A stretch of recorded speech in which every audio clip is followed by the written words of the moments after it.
tapi tidak menutup sosialisasi nggak jadi ya, tetap jadi, kami tetap hadir.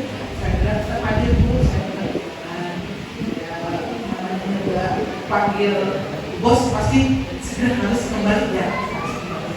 Bapak Ibu yang saya hormati, Pak Kades Wacana, Pak Sekretaris Penaker, kemudian Ibu Kades, Bapak Ibu sama Ibu sepertinya Ibu Sanyatur, Bapak Ibu yang saya hormati, yang saya cintai, terima kasih dan alhamdulillah berkat Ibu Sanyatur juga saya bisa kesini ketemu Bapak Ibu ya.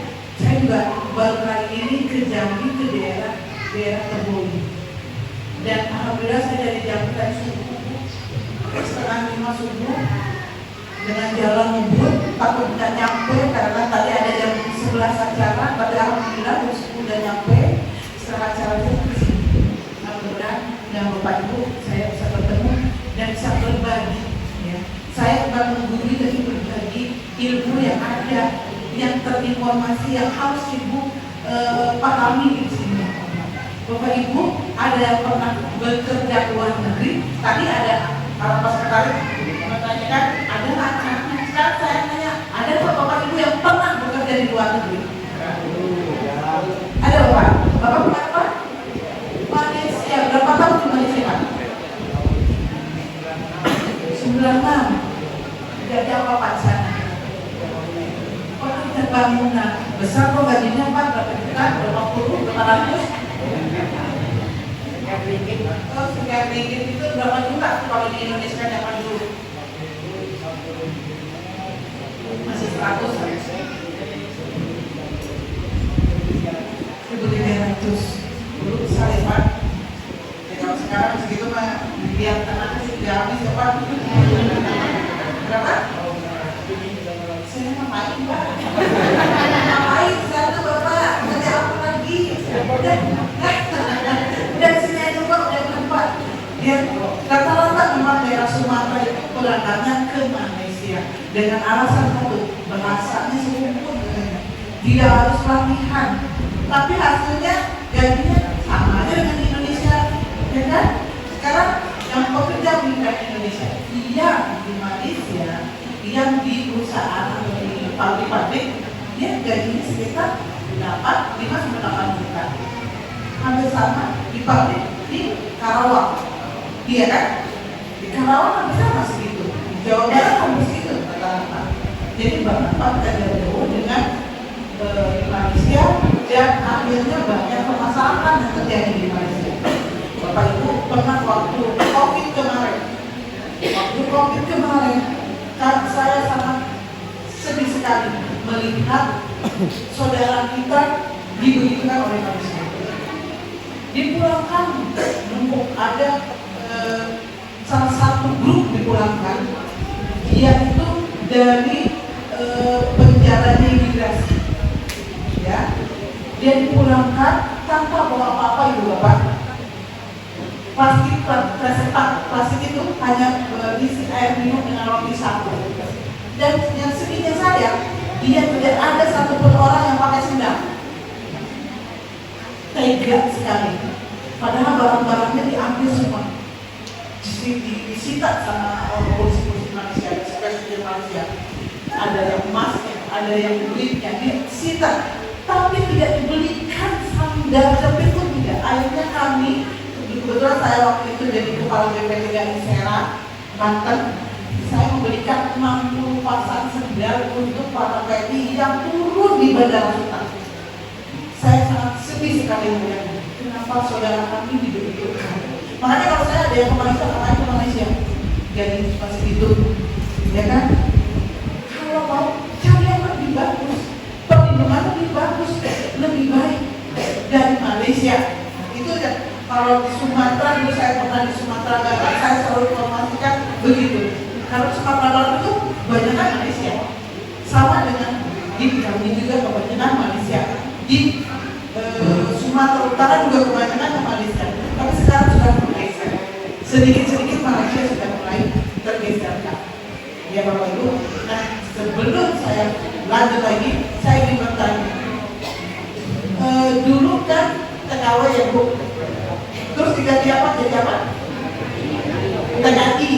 Karena dulu kan TKW itu dengan tiga wanita, padahal laki-laki juga bapak-bapak pergi ya kan? Anak-anak jadi dengan musuh TKW ini kan, akhirnya diganti menjadi tenaga kerja Indonesia.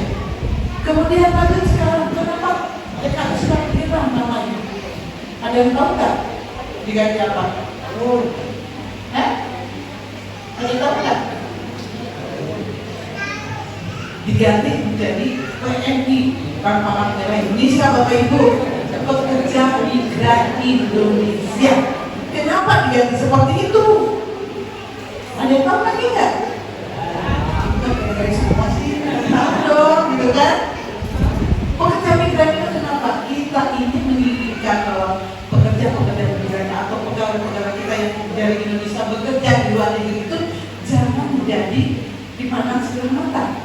Pemerintah tidak mau seperti itu. Inginnya pekerja migran Indonesia bekerja sesuai dengan orang-orang yang di sana. Ya, dia punya hak untuk cuti, dia punya hak untuk gaji, dia punya hak untuk istirahat, dia punya hak untuk apa namanya istirahat kalau malam-malam kadang-kadang sampai malam. Ya, tidak, dia punya apa namanya tambahan gaji. Sekarang ini mereka yang bekerja selama ini yang di Saudi aja, contoh di Saudi, Malaysia pasti ada. Saudi sebagai pembantu rumah tangga atau pekerja melaksanakan rumah tangga ya. Itu bekerjanya dari pagi sampai jam 11 malam. Itu tidak adil. Sama-sama sekarang pegawai pabrik.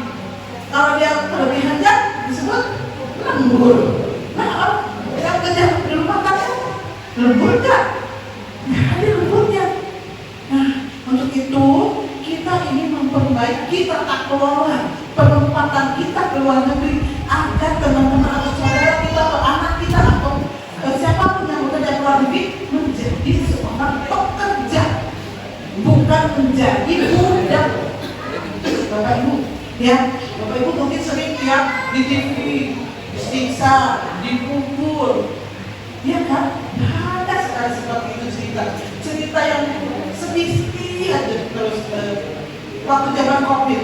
Dalam seminggu kita memulangkan 30 jenazah. Seminggu. Itu dengan PLI-nya siapa? PLI-nya adalah PLI legal semua, tidak melalui perusahaan. Sampai kita tahu itu sudah berapa dari sana. Itu dari Malaysia. 30 dalam seminggu. Kita kalau kamu lihat memulangkan jenazah, bayangkan aja Bu, sehari kadang-kadang 9 jenazah, 10 jenazah. Kita pulangkan ke daerah masing-masing, ke Jawa Timur, Jawa Tengah, ke NTB, NTT, kita pulangkan. Biayanya dari mana pulang itu? Dari pemerintah BPJS dipulangkan. Yang dari sana siapa? Dari Kementerian Luar Negeri. Pulangkan. Dari hal yang itu saya selalu kalau sosialisasi, saya selalu janganlah bekerja yang melihat karena seluruh karena jangan, tapi lihatlah potensi di sana. Apa potensi gaji berapa? Peluang-peluang itulah kita gali lagi BPK ini, misalnya peluang-peluang yang bisa membuat pekerjaan saudara-saudara kita, anak kita potensi gajinya tidak sebegitu. Kita buka peluang kerja ke Korea. Ibu Bapak tahu kan penempatan Korea ya? Ada nggak dari sini anak-anaknya yang pergi kerja di Korea? Bapak? Kenapa? Taiwan ini Pak, itu di pemerintah swasta Pak. Kalau G2G itu pemerintah Indonesia, tapi berbeda lagi dengan pemerintah negara penempatan. Perlindungannya oke Pak. Kita selalu melindungi yang berangkat akan pulang kalau yang G2G. Ya, kalau P2P itu kan swasta, P3GI ya, yang kalau ini G2G. Nah, ada yang kepada Bapak, Ibu, kan banyaknya ini daerah orang Jawa Tengah, Jawa Timur ya kan?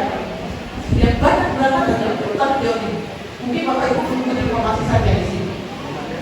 Korea itu lulusan SMP bisa berangkat, asal bisa bahasa Korea. Gajinya paling kecil 8 18 juta. Itu ininya saja ya. Tapi kebanyakan sekitar 25 sampai 30 juta gajinya. Nah, mahal pelatihan bahasanya. Pelatihan bahasanya kita modal sedikit lah, ya kan? 5-6 juta modal pelatihan bahasa. Tapi mereka kita pulangnya lebih dari situ. Kadang-kadang orang Indonesia, mahal. Tapi hasilnya, Bapak Ibu boleh ke Jawa Tengah, lihat hasil dari para pekerja dari Korea. Itu paling banyak kalau Jawa Tengah, Jawa Barat. Hasilnya mereka kadang-kadang iya, katanya sih saya selalu selalu komunikasi sama anak-anak yang anak-anak Korea. Saya tanya, kamu dapat uang berapa 4 tahun kontrak kerja di Korea? Selalu dia bilang bahwa kalau saya kan milik orang tua dan atau istrinya itu sudah bersistem makan, bisa bagi jam saya tidak main, tidak banyak jajan, tidak banyak main ke karaoke atau ke kafe, saya hampir 1 M dia bawa pulang sama Pak.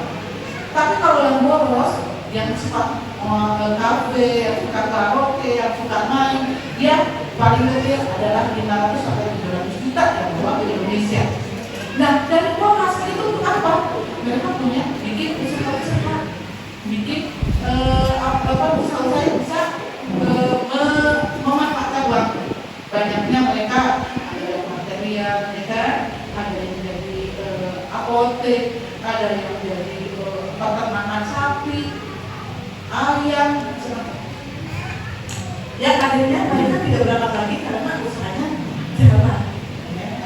Dari situlah Korea ini banyak yang minati. Ibu bapak lihat aja setiap minggu kami menerbangkan dari ke Korea ada 300 sampai dari 200 sampai 300 atau 400 setiap minggu pemberangkatan. Bapak lihat di website atau di YouTube-nya BP2MI, di situ ada pemberangkatan ke Korea. Bapak bisa lihat, Ibu bisa lihat di sana bagaimana teman-teman Korea yang anak-anak Korea yang berangkat ke BP2MI. Ya, mungkin nanti ada saudara anak-anaknya yang berminat bekerja ke Korea, dia hanya SMP dan dia bekerja di perusahaan-perusahaan pabrik-pabrik, tidak ada yang di rumah tangga atau pembantu rumah tangga, tidak ada di Korea. Semua di perusahaan perempuan laki-laki. Ya, itu satu promosi saya ke Korea. Kedua, Jepang. Keluar yang harus ibu bapak punya tahu. Jepang juga G2G, BP2MI juga. Jepang itu perawat harus B3 tapi perawat. Ada yang jaga jompo, ada yang benar-benar perawat. Jaga jompo juga itu perawat. Dia di rumah jompo. Rumah jompo itu seperti apa? Rumah jomponya lebih bagus. Rumah jompo dari kayak hotel. Hotel-hotel Indonesia itu kayak rumah jomponya di Jepang. Kita datang tempat istirahatnya, sejompo, tempat ngobrol, mereka bersih banget. Tempat mandinya kalau tidak bisa pakai rumah jompo di situ, si nenek kakek itu usianya sekitar 80 ke atas. Jadi mereka nggak bisa apa-apa lagi. Jadi mandi pun pakai alat, ada mesinnya dimandiin, mesin misalnya buang air tidak bisa, ada mesin, ada alatnya, ada pegangannya, ada mesin. Pokoknya kita hanya anak-anak kita hanya harus bisa mengendalikan mesin itu, satu itu, dan tahu harus mengasih obatnya apa di panas supaya. Gajinya berapa itu bapak? 30 sampai 50 juta. Bukan perak, juta. Karena saya tidak bisa minus itu, PNS ya.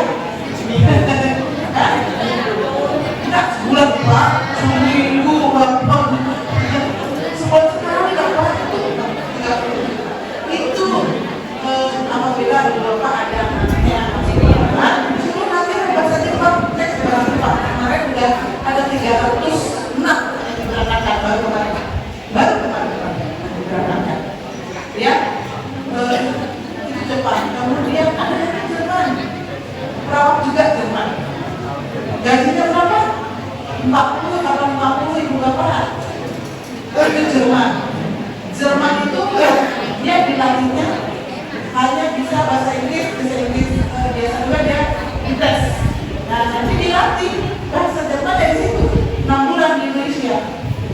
ya, tapi tidak harus bisa bahasa Jerman. Kalau Jerman tapi harus bisa bahasa Inggris, pasif juga nggak apa-apa. Nanti dilatih 6 bulan di Indonesia.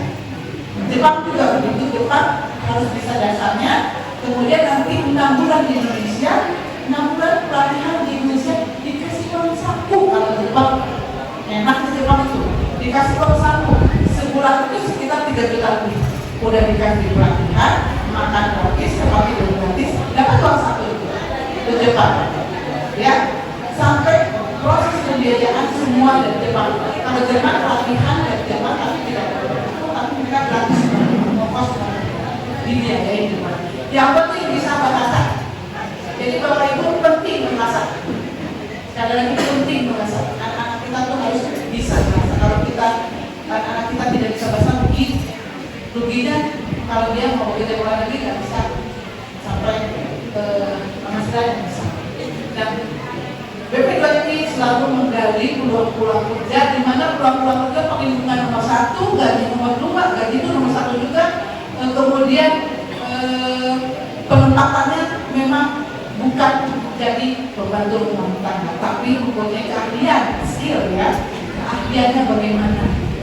Nah, itulah peluang-peluangnya. Sekarang kita saling penjajakan untuk Kanada juga. Kanada itu gajinya sekitar 60 juta untuk perawat juga. Mudah-mudahan segera lolos ke Kanada, kita akan rekrut lagi perawat-perawat yang sekarang banyak sekali sekolahan perawat, tapi mereka banyak sekolah perawat yang nganggur. Ya, daripada nganggur di Indonesia dapat honor 200-300 di puskesmas, ya kita bisa melatih bahasa. Dia bisa bekerja di sana, membantu bapak ibu. Satu aja, pasti sudah kalau ada salah satu aja di sini yang ke Jepang atau orangnya pasti nanti ikut. Mudah-mudahan setelah sosialisasi ini bergerak hati bapak ibu dengan ayo, gimana biar ke luar negeri. Di Indonesia saya katakan saya bapak peluang-peluangnya kecil sekali, ya. Kemudian kalau memang tahun depan ada peluang yang bagus di Indonesia, ya alhamdulillah. Ya, tetapi kita akan selalu mencari peluang-peluang kerja luar negeri itu yang memang mempunyai keahlian, yang gajinya besar dan perlindungan yang bagus. Nah, itulah salah satu BP2MI menghimbau bapak ibu agar apabila nanti setelah pulang dari sini nyampe ke rumah, misalnya diinformasikan ke keluarga, tetangga dan ke anak yang mau bekerja luar negeri. Kemudian sekarang kita ada peluang, kira pencegahan atau bagaimana tadi pencegahan tindak pidana perdagangan orang. Banyak sekali sekarang, ya banyak sekali yang calon-calon sponsor datang ke kampung-kampung langsung gedor pintu bapak ibu untuk mengambil anak-anak bapak ibu dengan menjanjikan digaji sekian ya ibu, nanti anak ibu berangkat, ibu dikasih uang sekian untuk uang peninggalan nih. Anaknya saya bawa ya ke Jakarta, nanti kerja di misalnya negara Taiwan atau Hong Kong atau mana lah, atau Saudi atau mana. Nanti ibu tiap bulan ada dapat setelah dipotong gaji, nanti full gajinya diberikan ke anaknya. Itu jadinya banyak, manis banget. Akhirnya seorang tua berikan karena orang tuanya memang uang juga, ya kan? Jadi seolah orang tua itu mendapatkan anak-anaknya. Itu terjadi di Bapak. Sampai di negara penempatan ada yang tidak disalurkan ke dia bingung sampai mendadak, ada yang bingung tidak dijemput oleh majikannya. Ya, karena itu aja. Ada sama majikannya yang tidak sesuai dengan apa yang ngomongkannya. Katanya misalnya hanya bekerja di perusahaan apa misalnya gitu. Ternyata dia hanya di rumah tangga, jadi pembantu juga misalnya. Dengan pekerjaan yang dari pagi sampai sore tanpa henti. Itu banyak. Setelah lama dia telepon minta pulangkan. Nah, hal inilah saya ingin mengingatkan Bapak Ibu untuk hati-hati apabila ada orang-orang yang meminta anak-anak Bapak Ibu untuk bekerja ke luar negeri dengan iming-iming uang. Itu hati-hati, ibu bapak laporkan ke desa atau laporkan ke polsek sekalian biar orang itu tak mengerti dipangkat dari hukum. Karena hal ini banyak terjadi di daerah-daerah memang terpencil-terpencil, Orang-orang yang disangkanya sosialisasi nggak sampai kamu kayak gini ya, daerah-daerah seperti ini. Padahal kita sosialisasi kemana-mana untuk informasikan. Kadang-kadang mereka sengaja datang. Banyak juga yang tidak menyangka mereka ternyata sekarang itu sudah kemana-mana kita sosialisasi. Kebetulan kita bekerja sama dengan DPR RI itu ke pelosok-pelosok seluruh Indonesia. Ya, jadi kami selalu mensosialisasikan, menginformasikan hati-hati apabila ada orang yang tidak bertanggung jawab mengajak anak bapak ibu untuk bekerja ke luar negeri. Kalau ada seperti itu, mungkin kalau resmi dia harus lapor ke kepala desa. Kepala desa yang mengumumkan. Atau kalau resmi ke dinas tenaga kerja.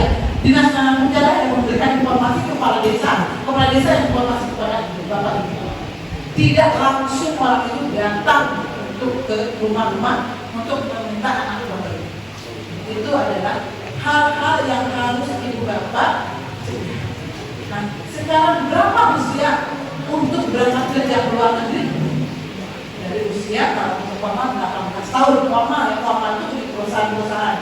Tapi kalau untuk rumah tangga itu adalah 22, 21. Ya, jadi itu yang rumah tangga itu berbeda dengan yang di formal di pabrik-pabrik seperti Korea itu 15 tahun. Jadi Bapak Ibu, prosesnya adalah biasanya mereka melalui dinas tenaga kerja, ya, dinas tenaga kerja, kemudian didaftarkan ke dinas, keluarkan ID-nya dari dinas, nanti ke BP3 atau kalau di sini ke P4 yang di Jambi, ada yang lebih dekat di Jambi juga ada di kantor terdekat di kantor dinas provinsi itu ada P4 kita. Nanti di sana terus kemudian diproses baru diberangkatkan ke Jakarta. Itu yang benar. Kalau ada orang yang datang hampir bawa ke Jakarta langsung itu sama. Tidak melalui dinas tenaga kerja, tidak melalui tempat atau ke BP3 ini. Dia itu pasti tidak benar. Jadi hati-hati ibu bapak untuk hal-hal tersebut. Ya, peluang sudah, kemudian masalah pencegahan sudah. BP2 itu apalagi ya sekarang. BP2 ini sudah mendirikan launch. Bapak Ibu tahu launch? Ada yang tahu? Masa nggak ada tahu? Itu bandara ada launch. Anggota DPR kayak dosennya itu punya launch sendiri. Tempat istirahat kalau sebelum berangkat ke luar negeri atau kemanapun ada namanya launch. Di situ ngopi, makan gratis. Kalau yang lain masih bayar itu pakai kartu kredit biasanya. Kalau yang launch yang untuk PM diminta adalah gratis.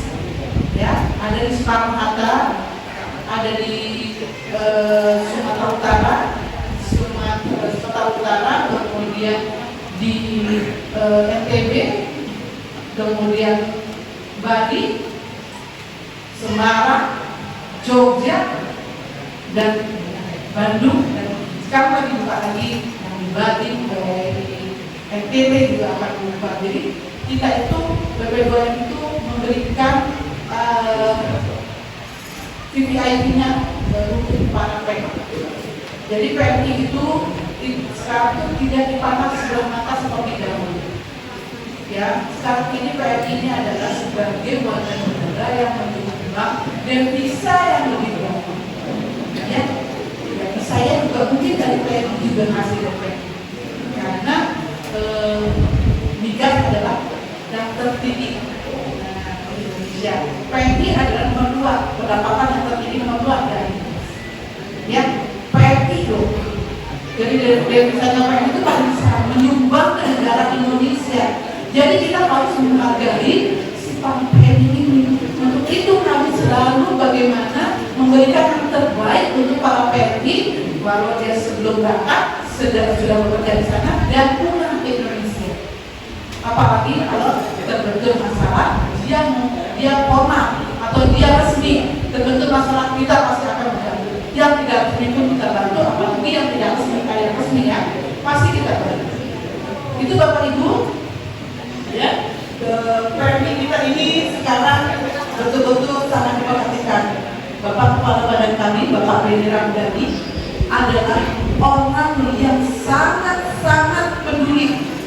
Ya, kami pun tidak boleh yang namanya sedikit pun lengah ingat apabila ada permasalahan web, Bapak BP2 kami, Pak Beni, yang selalu bersama-sama mencegah keberangkatan di Jakarta banyak sekali ya, pencegahan di Bekasi, Depok di Bekasi, atau di daerah Jawa Barat, Jakarta sendiri, itu banyak sekali pencegahan yang banyak yang sudah dicegah kepada kita untuk berangkat ke luar negeri, sudah kita pegang untuk dikembalikan ke keluarga.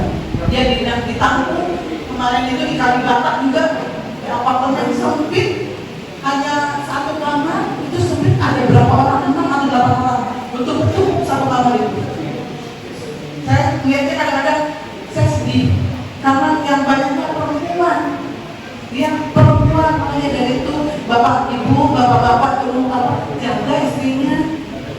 Karena ada beberapa yang bekerja kalau yang ikut-ikut di beberapa itu pasti ada masalah di keluarganya, enggak masalah dengan suaminya, masalah dengan keluarganya, atau masalah ekonomi.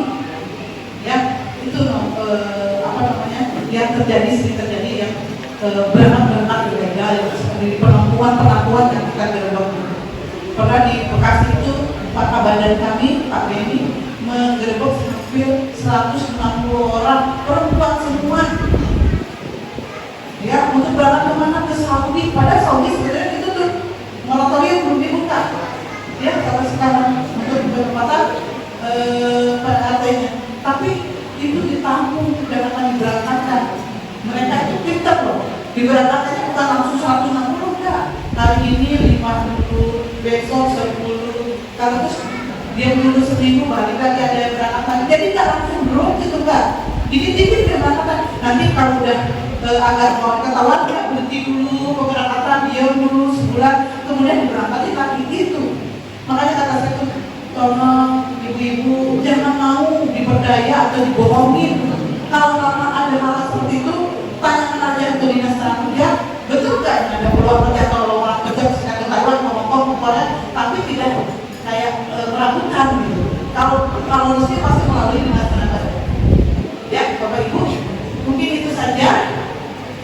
Saya juga lihatnya Bapak Ibu sudah lelah. Mungkin ada pertanyaan, boleh nanti kita diperbanyak diskusi saja, biar langsung kita komunikasi apa yang Bapak ingin ketahui. Ya, kita kasih waktu ya Bu Leni ya, kita menjawab. Terima kasih, mohon maaf apabila ada kata-kata yang kurang berkenan. Assalamualaikum warahmatullahi wabarakatuh.